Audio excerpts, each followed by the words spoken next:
So I'm definitely a joy. Coming up now, please welcome, she marches to the beat of her own drum.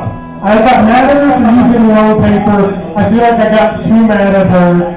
I'm not even sure if you were the person that heckled, so I probably got mad at her. So please, make up for my mistakes and give a loud round of applause to Robbie Bedmore.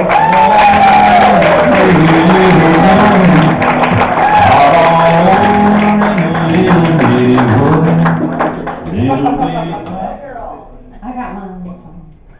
Such a feeling's coming over me. There is wonder in most everything I see. Not a cloud in the sky, got the sun in my eye, and I won't be surprised if it's a dream. Woo! I just got back from a whirlwind vacation. I must have won some kind of promotional thing, because two big burly guys came by my house and they took me by the arms and they said, "Come on, Miss Bedmore, we're going on a little trip." And I said, "Trip? Where are we going?" And they said, "Never you mind, Miss Bedmore, it's a magical place. A place with a Spanish name that means view of the ocean." And I said, "Well, that sounds just grand, but who's paying for this little excursion?"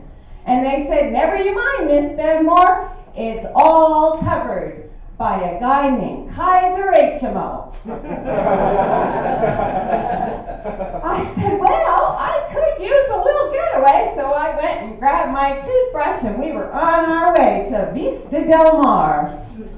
Except when I got there was no sign of the ocean at all.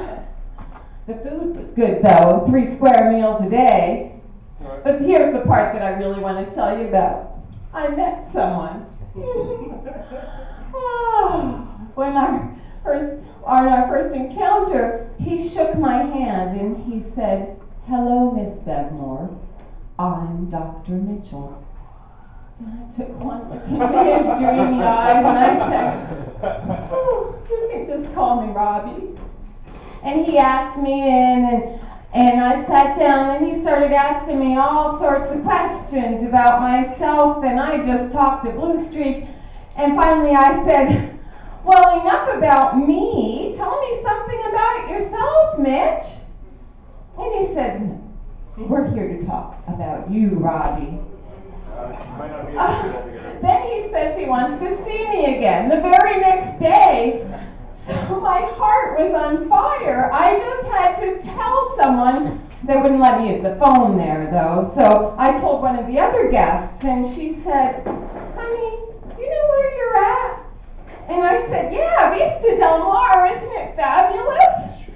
And she said, "You ever seen that show, Dating Naked?" I said, "Yeah, I've seen it." She said, "Well, honey, if you go for your date tomorrow dressed in that gown, you are going to be booted right off this show." So naturally, I showed up for my date the next day in nothing but my birthday suit. Dr. Mitch looked at me and he says, "Well, you know, Robbie, I was going to let you go home, but now I'm thinking I'm going to keep you here a little bit longer." So we had a great next couple of weeks, and my last day there, he said, "Robbie, I'd like to give you something to take by mouth twice a day. Do you have any problem swallowing?" And I said, "Dr. Mitch, I will swallow anything that you give me." I'm home now, but I think I'm in love. I'm on the top of the world, down on creation, and the only explanation I can find is the love that I've found ever since he's been around. His love put me at the top of the world. Do-do-do-da, do-do-do-da, do-do-do-da, do-do-do-da.